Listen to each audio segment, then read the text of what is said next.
Wiki ijayo bodi ya ligi kuu itavunjwa. Juhudi zinazofanyika sasa hivi ni za mawasiliano na wanachama wanaounda ambao ni vilabu, wajumbe manake. Wajumbe, kwa ajili ya kuona ni kwa wepesi namna gani mara baada ya kuvunjwa tu kwa bodi ya ligi mkutano wa dharura unaweza kaitishwa, kwa sababu ligi haiwezi kuendelea kuchezwa pasipo kuwepo kwa bodi, ama bodi ambayo imechaguliwa kwa uchaguzi rasmi, ama bodi iliyopatikana kwa mpito. So wiki ijayo ndio target kubwa ya mamlaka. Na kwa nini wanapigana sasa hivi kufanya mawasiliano? Kwa sababu maamuzi inabidi yafanyike mapema, na hata hiyo kamati ya mpito ipatikane walau siku zisizopungua 3 kabla ya mchezo wa tarehe 15, kwa maana kabla ya siku ya Alhamisi ya wiki ijayo, by Friday Jumatano wiki ijayo. Lengo hasa maandalizi ya kuelekea mchezo yasiweze kuathiriwa. Hii ni exclusively ambayo nimeipata kutoka vyanzo vya karibu na mamlaka. Bwana Karibu. Bwana Kwa hiyo hapo tunaruhusiwa hapo tuendelee na mada nyingine.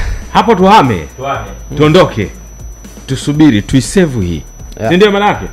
Bwana, shukrani sana wote. Yes, kama ulivyosikia, hivi ndivyo ambavyo inaendelea huko, na hapo baadaye itatumwa barua, na tayari mimi nimeipata hapa za ndani kabisa, ambayo nataka nikusomee ili baadaye ukiona wala isikushtue.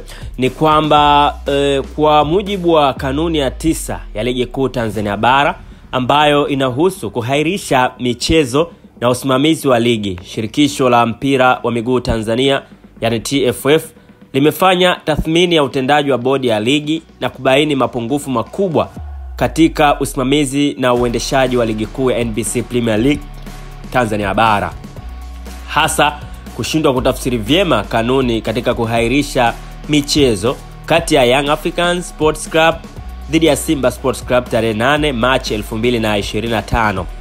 Kumeonyesha udhaifu wa kiutendaji ambao haukubaliki katika kusimamia ligi yenye ushindani na hadhi kubwa. Kwa mamlaka niliopewa kama rais wa TFF na kwa mujibu wa kanuni za uendeshaji wa ligi, nimetangaza rasmi kuvunjwa kwa bodi ya ligi kuanzia leo tarehe 4 Juni 2025. Ili kuhakikisha ligi inaendelea kwa utaratibu mzuri na wa kisheria, bodi ya mpito imeteuliwa kusimamia ligi hadi pale utaratibu wa kisheria utakapokamilika.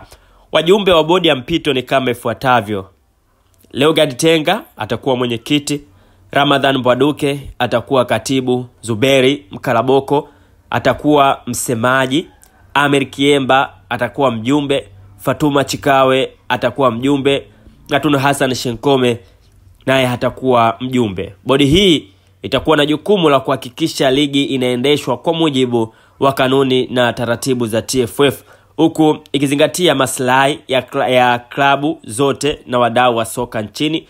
Tunatoa rai kwa wadau wote wa mpira wa miguu kushirikiana na bodi ya mpito ili kuhakikisha ligi inarejea katika hali ya uwazi, ushindani na ufanisi. Hivi ndivyo ambavyo punde tu taarifa hizi utazisikia, na tayari nadhani huko pengine labda umeshasikia huko tetesi, basi mimi nimekujuza kile ambacho kinaendelea huko, nao ndo atakuwa wajumbe wa mpito. Je, unakubaliana nao vipi hao kina Zubeli Mkalaboko na kadhalika?